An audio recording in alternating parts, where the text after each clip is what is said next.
Bienvenido. Yo estoy aquí junto a mis amigos que me acompañan de diferentes países para estudiar un capítulo más del libro de Apocalipsis. Yo estoy aquí con Biblia en mano y ahora dispuesto y listo para que Dios pueda colocar esta palabra en mi corazón y también en el tuyo. Un grande abrazo para ti, un gran cariño a aquellas personas que se reúnen cada semana para estudiar la Biblia. Hay incluso iglesias que se abren cada semana para poder estudiar Apocalipsis.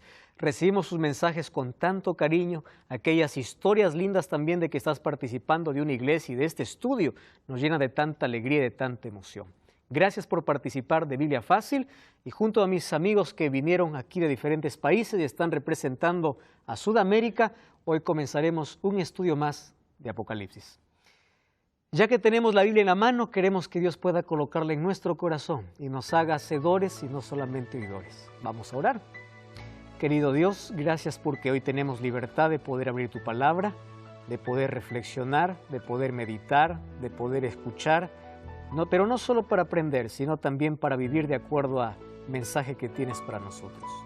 Bendice a aquella persona que está viendo este programa a través de YouTube, a través del Facebook, a través de la TV Nuevo Tiempo, de cualquier medio de comunicación. Tu Santo Espíritu hoy nos pueda una vez más iluminar para poder comprender tu verdad. En el nombre de Jesús. Amén. Hoy vamos a hablar acerca del trono de Dios. El trono de Dios es el capítulo 4 y 5 del libro de Apocalipsis. En el capítulo anterior vimos acerca del mensaje que Dios tiene para las 7 iglesias. ¿Cuál es la última iglesia? La Odisea. De paso, la Odisea significa pueblo del juicio, el pueblo del tiempo del fin. Es una iglesia autosuficiente, ¿verdad? Hoy vemos que la autosuficiencia ha tomado parte no solamente del mundo o de las personas que no conocen a Dios. Conozco tantos cristianos autosuficientes, personas que se creen tan llenas de conocimiento por títulos, por grados, pero son vacíos. Dios está fuera de los planes, fuera de los proyectos, fuera de la vida. Y Dios dice, arrepiéntete. Yo estoy tocando la puerta del corazón. Es momento de poder revisar nuestra vida y ver de qué estamos llenos. Puede estar el bolsillo lleno de dinero, pero el vacío lleno, o el corazón vacío por falta de Dios. La iglesia de la Odisea es una iglesia carente, pero lo peor es que se engaña porque dice que es rica, pero es miserable. Piensa que está bien, pero en el fondo está mal. Lo mismo de decir personas cuando dicen yo creo en Dios, pero no tienen compromiso con Él. Personas que dicen creer en todo, creen en la Biblia, creen en Dios, pero nunca tienen una relación con Él. Es decir, la iglesia del tiempo del fin tiene un grave peligro. O es la indiferencia o es la falta de compromiso. Ahora, después que Dios muestra a Juan de que Él está caminando allí entre las 7 iglesias, ¿recuerdan la visión? Él conoce a cada iglesia, conoce su necesidad, es por eso que cada uno le dice, yo te conozco, yo sé quién eres, yo sé qué te falta. Yo me presento así de esta manera porque sé cuál es tu necesidad. Dios nos conoce de manera individual. Y eso es lo lindo, ¿verdad? No pasamos por desapercibidos ante Dios. Dios no ve un grupo de personas, Dios ve cada corazón, cada intención. A una iglesia le decía, yo conozco las intenciones de tu corazón y de tus riñones, haciendo referencia a las emociones y al intelecto. Ahora, vamos a cambiar de escenario, porque ahora de la tierra pasamos al cielo. Y es la visión que hoy Juan nos va a compartir, el trono de Dios. El planeta es gobernado por Dios, no está entregado al caos. Hay muchas personas que piensan que Dios se olvidó de este planeta, que nadie está al control de este planeta. Y ellos dicen, si Dios estuviese al control de la humanidad, ¿por qué existe tanto desastre, verdad? ¿Por qué hay tanto dolor? ¿Por qué sufrimiento? ¿Por qué hay terremotos? ¿Por qué hay guerras? ¿Dónde está Dios para que pueda controlar todo este asunto? Entonces, hay una lucha aquí en este mundo entre 2 fuerzas, la de Dios y la del enemigo. Los dos buscan ser adorados, pero el deseo del diablo es desfigurar el carácter de Dios. El carácter de Dios es amor. Entonces el diablo provoca calamidades para luego culpar a Dios. La gente cuando culpa a Dios por cada desgracia, el diablo celebra, porque de esa manera, ¿qué cosa consigue el diablo? Desfigurar el carácter de Dios, hacer ver que Dios es cruel, es malo o que Dios perdió el control de la humanidad.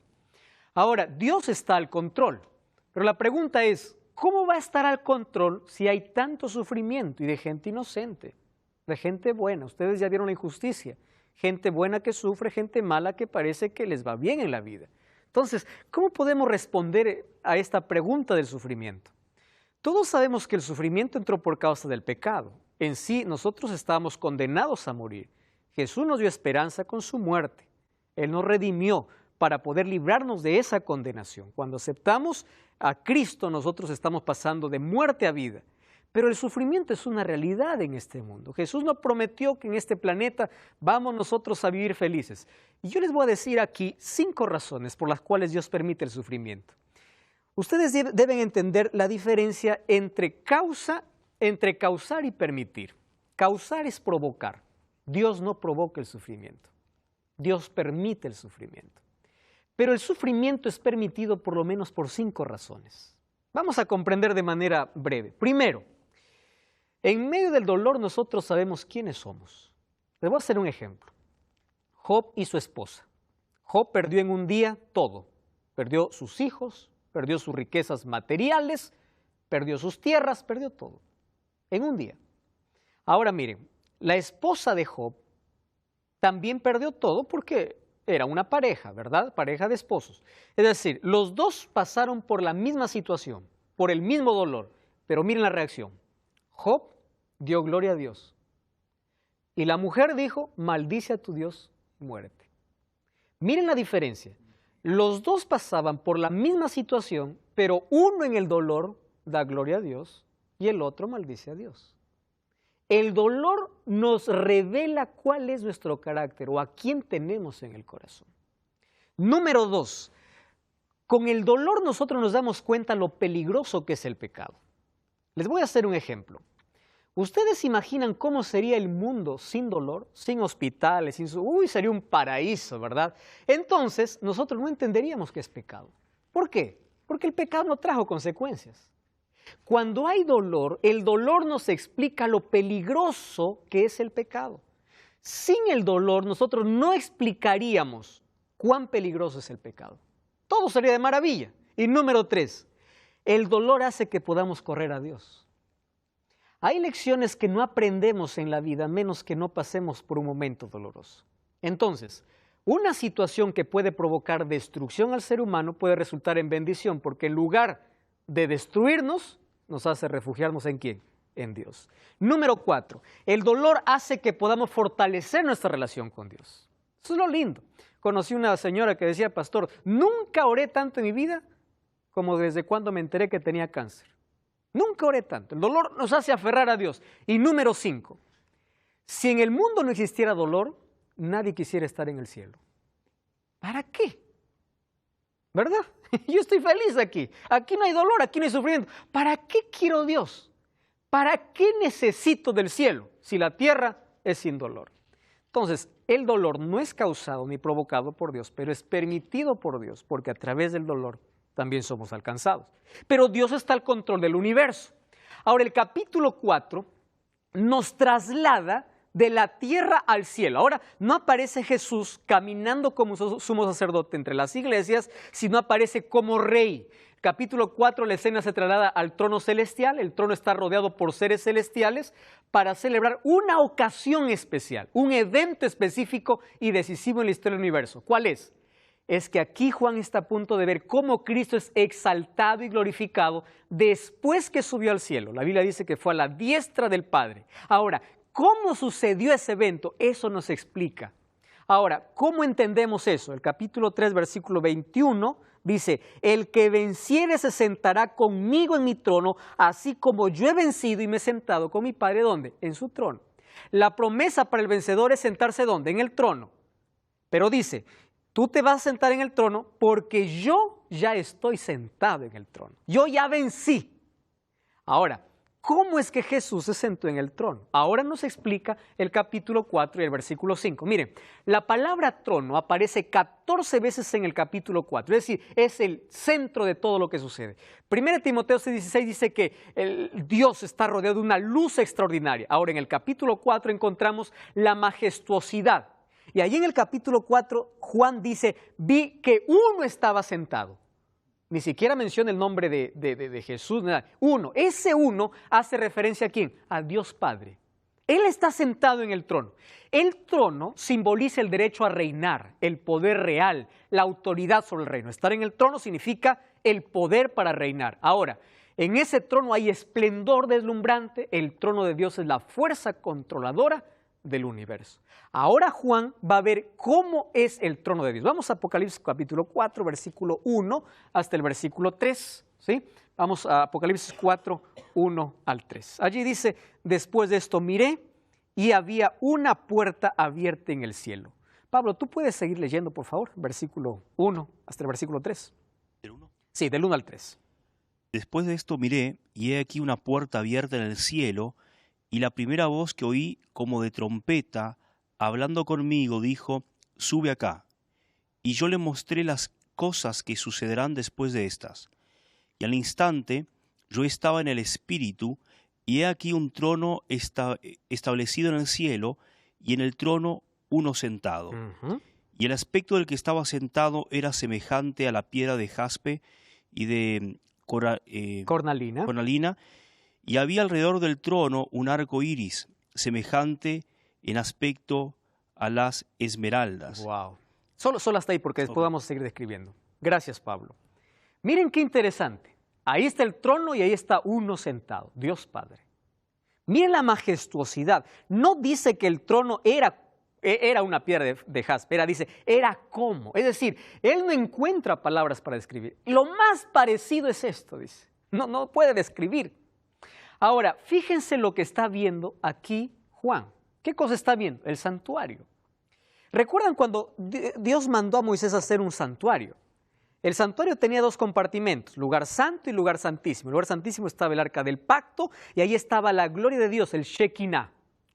La gloria de Dios, ese Shekinah que estaba en el lugar santísimo, representaba en el cielo, ¿qué cosa? El trono de Dios. Dice, había una puerta abierta, ¿verdad? Y oí una voz que decía, con voz de trompeta. ¿Recuerdan qué significa voz de trompeta? La presencia de Dios. Ven y mire. Es decir, Juan es invitado a entrar. Y no solamente Juan fue invitado, recuerdan cuando Isaías también fue invitado. Y Isaías capítulo 6 también vio el trono de Dios. Daniel en el capítulo 7 también vio el trono de Dios. Ahora, si nosotros unimos todas esas referencias, aquí en Apocalipsis nos va a dar una idea extraordinaria de cómo es ese trono. Mas no está descrito de manera perfecta, porque está en un lenguaje humano, que no puede describir la perfección de allá, pero nos da una idea de lo que significa ese trono. Dice allí que en el trono, ¿qué cosa había? Un arco iris, ¿verdad? Y había, dice, un arco iris. ¿Cuándo comenzó el arco iris en la historia de este mundo? Con Noé. ¿En qué momento? Después del diluvio. Dios hace una promesa. Arco iris es igual a ¿qué? A promesa. ¿Cuál era la promesa que Dios hace? Nunca más será la tierra castigada con agua, ¿verdad?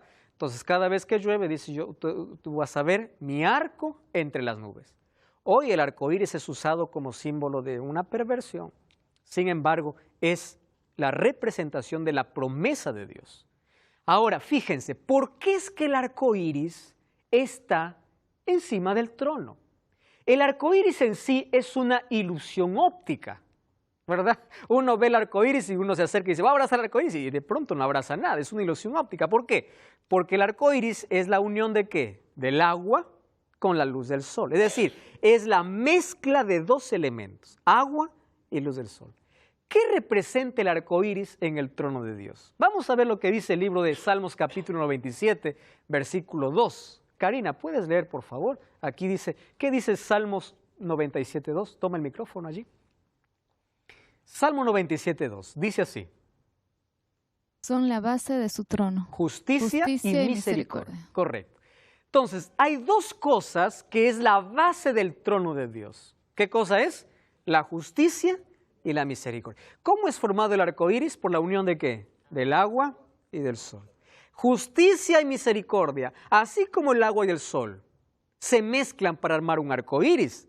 En el trono de Dios está mezclado ¿qué cosa? La justicia y la misericordia. En el trono aparece el arco iris como símbolo de su promesa y de su justicia y misericordia. Satanás anheló ese trono. Él quiso el trono de Dios. Por eso él se rebeló contra Dios. Sin embargo, allí nosotros encontramos algunos elementos interesantes, ¿verdad? Miren el versículo 4. Vamos a Apocalipsis capítulo 4, el versículo 4. Dice así: alrededor del trono habían 24 tronos. Interesante. Había un trono principal. ¿Y qué más había? 24 más. Y en los tronos vi sentado, ¿a cuánto dice? 24 ancianos. La palabra anciano en la Biblia significa un ser digno, autoridad, ¿correcto? No significa alguien que esté en la parte final de la vida. 24 ancianos vestidos de ropas blancas con coronas de oro en su cabeza. ¡Wow! Ahora, si el arcoíris representa la justicia y la misericordia, ¿a quién representan los 24 ancianos? Vamos a ver sus características. Número 1, están vestidos ¿de qué? De ropas blancas. Número 2, tienen corona de oro. Pregunto, ¿a quién prometió Dios vestiduras blancas y coronas de oro? A su iglesia, ¿verdad? Entonces, por las características que aquí presenta, significa que estos son seres humanos que alcanzaron promesa. ¿Pero por qué 24? Vamos a analizar un poco este asunto. 24, ¿cuántas tribus representaban al pueblo de Dios en el Antiguo Testamento? 12 tribus. ¿Con cuántos apóstoles Cristo fundó su iglesia en el Nuevo Testamento? Con 12. 12 más 12, ¿a cuánto da? 24. Quiere decir que los 24 ancianos es una representación del pueblo de Dios en toda la historia, tanto del Antiguo como del Nuevo Testamento. 12, 12 igual a 24. Pero ¿por qué son 24 ancianos? Dice, ellos tenían ropas blancas, coronas de oro, allí en la cabeza. Muy bien, vamos a Mateo capítulo 27, ¿sí? Mateo capítulo 27, versículo 50 al versículo 53. Aquí nos va a aclarar este asunto. Mateo capítulo 27, versículo 50 al versículo 53.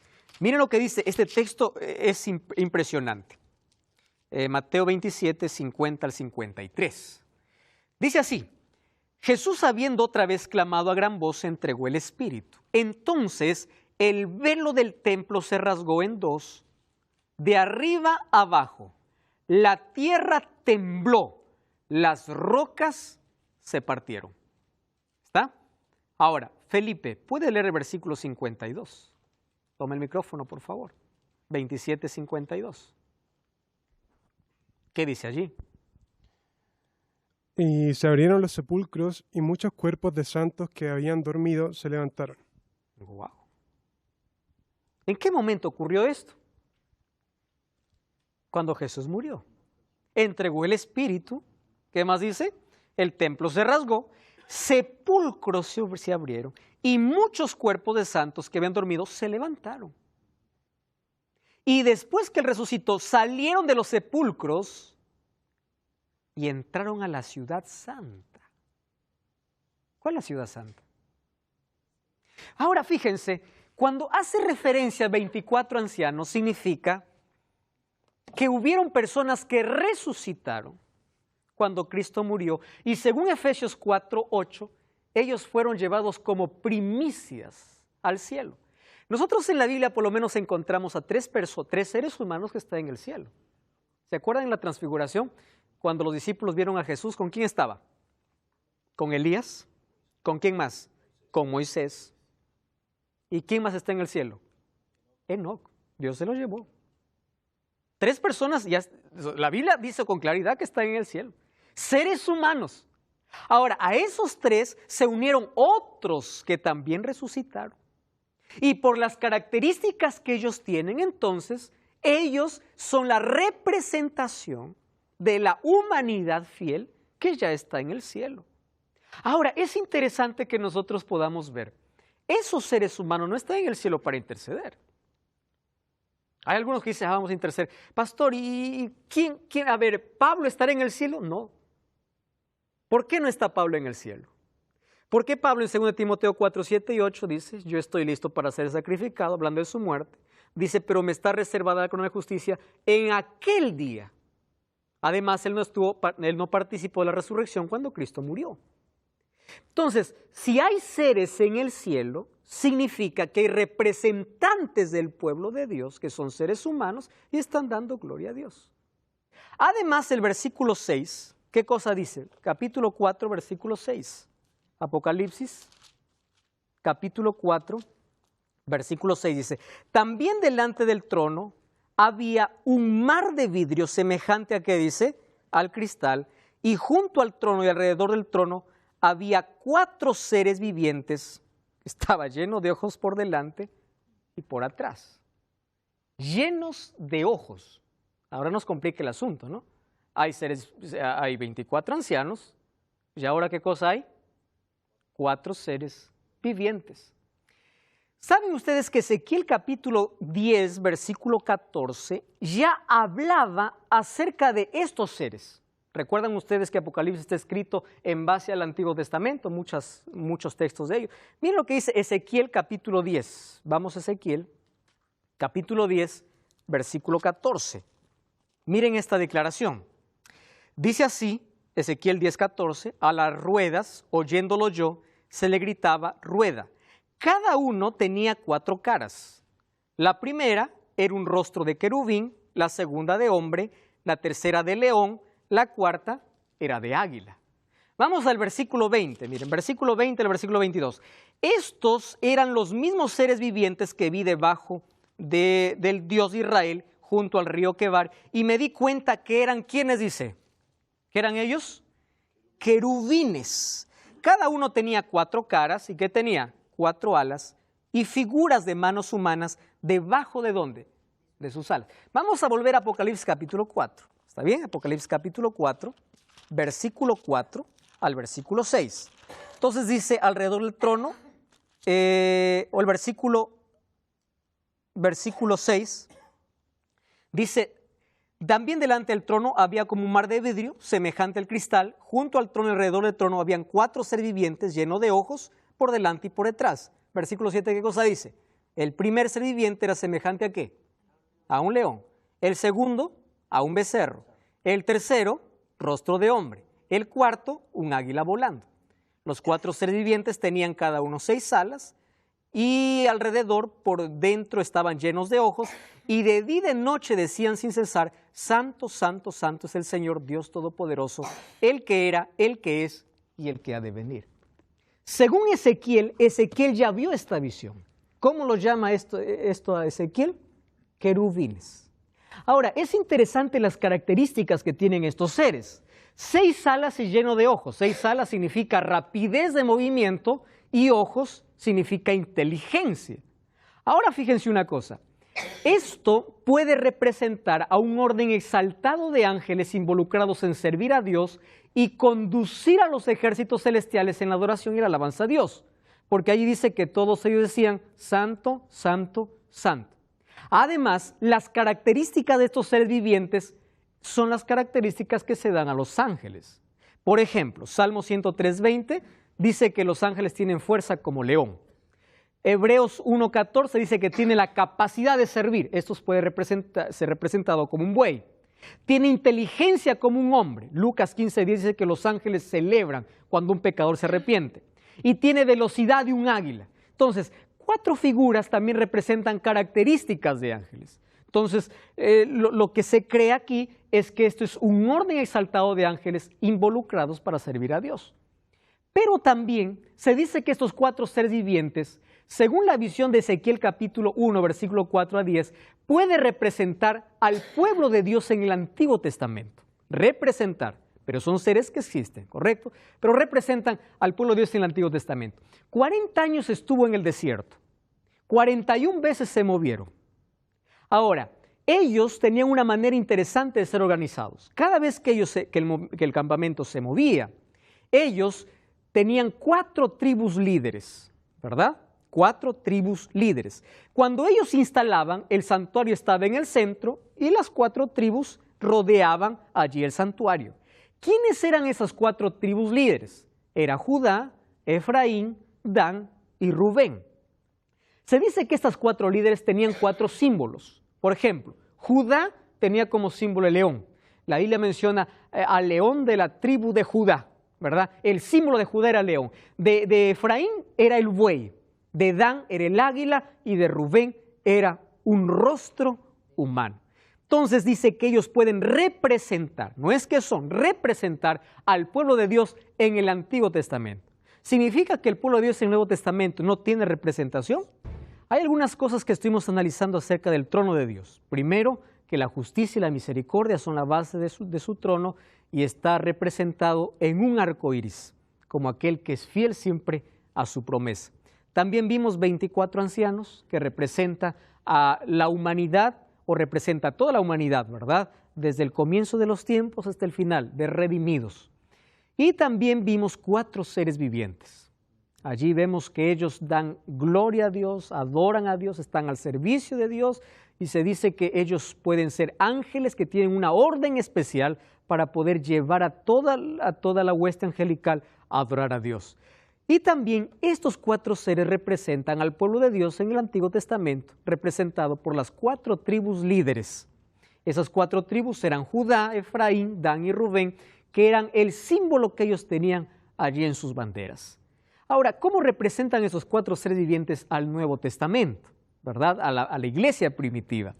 Entonces, un análisis extraordinario se hizo de que Cristo en el Nuevo Testamento, en los Evangelios, es visto de 4 maneras diferentes su ministerio. Por ejemplo, el libro de Mateo hace énfasis en Jesús como rey. La mayor parte de sus enseñanzas, por ejemplo, Mateo 25:34, dice, entonces el rey dirá, haciendo referencia ¿a quién? A Cristo. También allí en Mateo 27:37, cuando Jesús murió, allí el Evangelio de Mateo dice que le pusieron sobre su cabeza la acusación contra él que decía, este es Jesús, ¿quién? Dice, el rey de los judíos, haciendo énfasis a Cristo como rey. Nosotros vamos al Evangelio de Marcos y vemos que en Marcos Jesús es representado como siervo. Gran parte de los textos de Marcos representa como siervo. Allí vemos, si alguno desea ser el primero, será el último y el servidor de todos. Eso dice Marcos capítulo 9, versículo 35. Marcos 10:44 dice, quien desea ser el primero será siervo de todos. Y también dice, el Hijo del Hombre no vino para ser servido, dice, ¿no? Sino vino para servir. Mientras que Mateo representa a Cristo como el rey, Marcos lo representa como ¿qué? Como un siervo. Ahora, el libro de Lucas presenta a Cristo como hijo de hombre. Allí Lucas 4:1-2 dice, después de haber ayunado, tuvo hambre. Necesidad humana. Lucas 9:56, porque el Hijo del Hombre no ha venido para destruir las almas de los hombres, sino para salvarlas.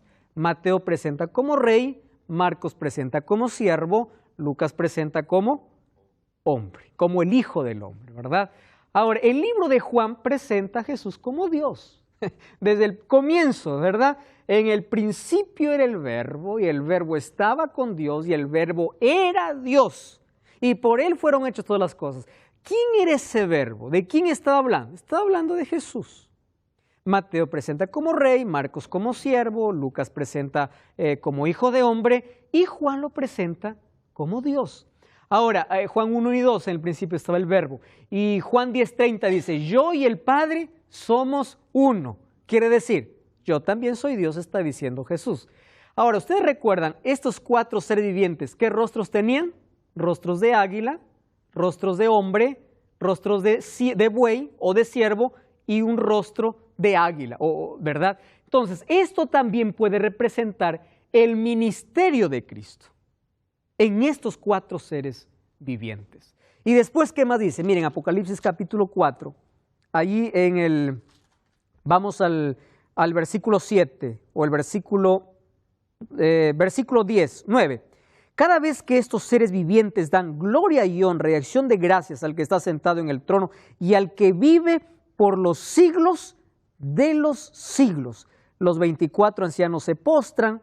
¿Y qué más sucede? Dice, allí adoran al que está sentado en el trono y al que vive por los siglos de los siglos, y dice, digno eres de recibir la gloria, la honra y el poder, porque tú creaste todas las cosas y por tu voluntad existen y fueran creadas todas las cosas.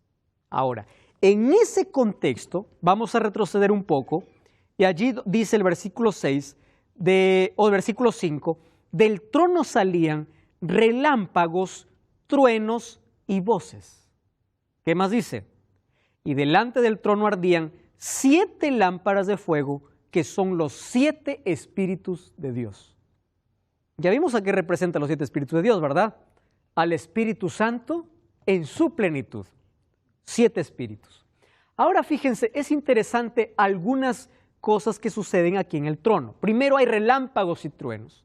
Cada vez que la Biblia aparece que relámpago y trueno es porque va a mostrar que Dios va a aparecer. En el libro de Éxodo capítulo 19, versículo 16, la aparición de Dios para el pueblo de Israel fue a través de relámpagos y truenos. Dice que delante de él habían 7 antorchas de fuego explicadas como 7 espíritus de Dios, es decir, la actividad y la obra del Espíritu Santo en su plenitud.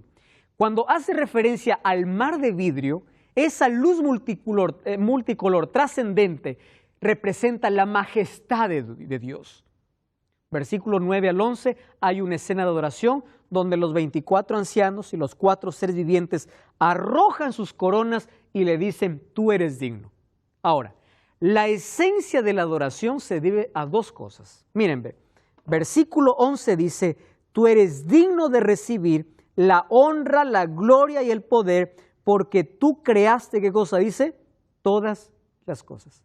Vamos al capítulo 5, versículo 9. Encontramos la otra razón por la cual se adora. Dice así, cantaban un cántico nuevo diciendo, digno eres de tomar el libro, digno de abrir sus sellos, porque tú fuiste inmolado y con tu sangre nos has redimido para Dios de todo linaje, lengua, pueblo y nación, y nos hiciste sacerdotes para nuestro Dios, o un reino de sacerdotes, y reinaremos sobre la tierra.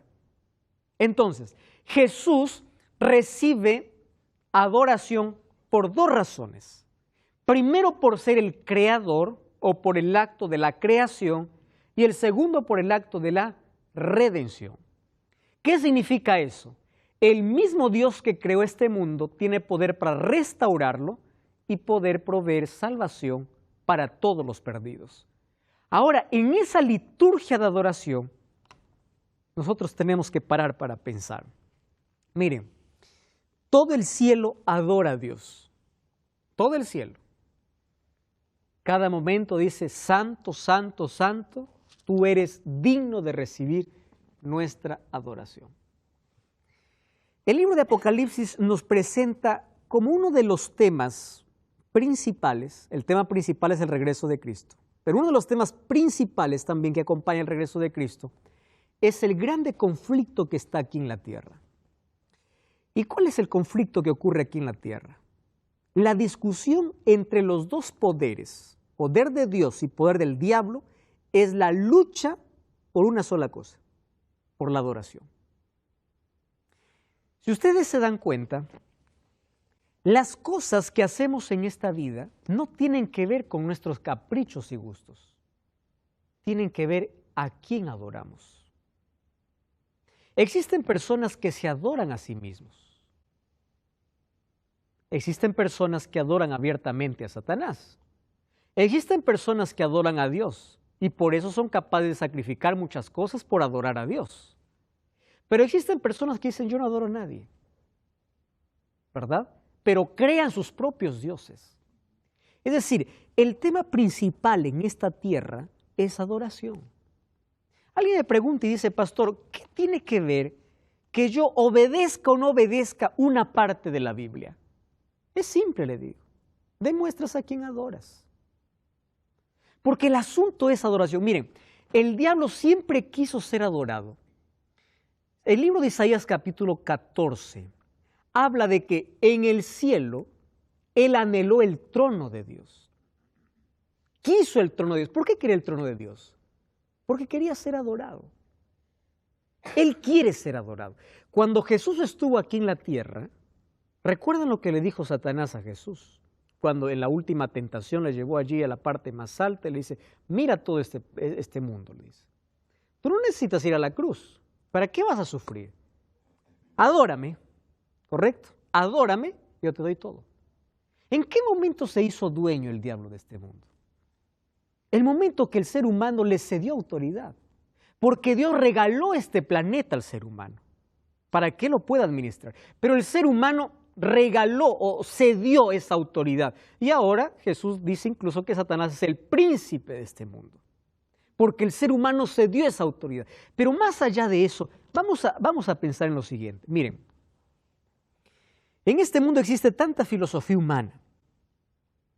El humanismo, por ejemplo. El ser humano no necesita de nadie, porque dentro de sí tiene una fuerza. Él puede solo, él no necesita ni siquiera de Dios. Los seres humanos nos creemos dioses, mucho más en este siglo de tanta tecnología y de tanta información. El ser humano se cree Dios, por eso se independiza de Dios. En el año de 1859 apareció un libro que remeció prácticamente las raíces de todo el mundo que creía en Dios. En ese año aparece el libro que lleva por título El origen de las especies, creado por quién o escrito por quién, por Charles Darwin, dando origen a una nueva etapa en la vida en el mundo. Aquellos que ya querían sacar a Dios de la historia, ahora tenían un fundamento para decir, nosotros no necesitamos de Dios porque ni siquiera Dios existe. Es decir, todo este mundo fue creado, o el ser humano vino porque sus antepasados fueron primero renacuajos, luego fueron, orangutanes, y luego se hizo un ser humano. O sea, quitamos a Dios de todo, sacamos a Dios de la historia. Algunas universidades prohíben religión o la Biblia porque quieren sacar a Dios de la educación. Es decir, el ser humano, usado por el diablo, siempre ha querido tratar o ha tratado de sacar a Dios de todo.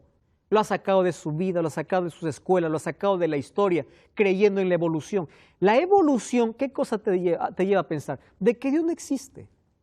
Y si Dios no existe, tú no tienes ni origen ni propósito en la vida. ¿Desde qué momento el ser humano cayó en un vacío existencial? Desde el momento que creyó que no necesitaba a Dios en su vida. Desde el momento que sacó a Dios de su historia. Desde el momento que creyó en la evolución. Desde el momento que creyó de que este mundo es gobernado por la nada. O que yo puedo ser el autor de todo. Yo no necesito de Dios para vivir. Todo lo que el ser humano haga tiene que ver a quién adora. La adoración es el punto principal aquí en el capítulo 4, el capítulo 5 del libro de Apocalipsis. Alguien escribió lo siguiente: cuando tú pierdes la esencia de tu origen, tu vida cae en un vacío. ¿Saben qué cosa es preocupante? Hace algunos años incluso el Papa salió diciendo de que el libro de Génesis era un libro alegórico. Fue una noticia que movió al mundo.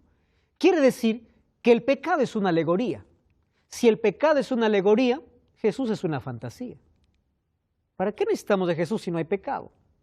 Si el libro de Génesis es un libro alegórico, es un libro no real, es un libro simbólico, o es un libro que cuenta por ahí alguna historia que no fue real. Entonces, si no existe Génesis, no existe ni creación, no existe ni pecado, tampoco Salvador. ¿Se dan cuenta cómo el diablo ha tratado a través de toda la historia quitar la adoración que solamente es para Dios, cambiarla de dirección? ¿Hacia dónde? Hacia Él. ¿Y saben de dónde viene esta mentira?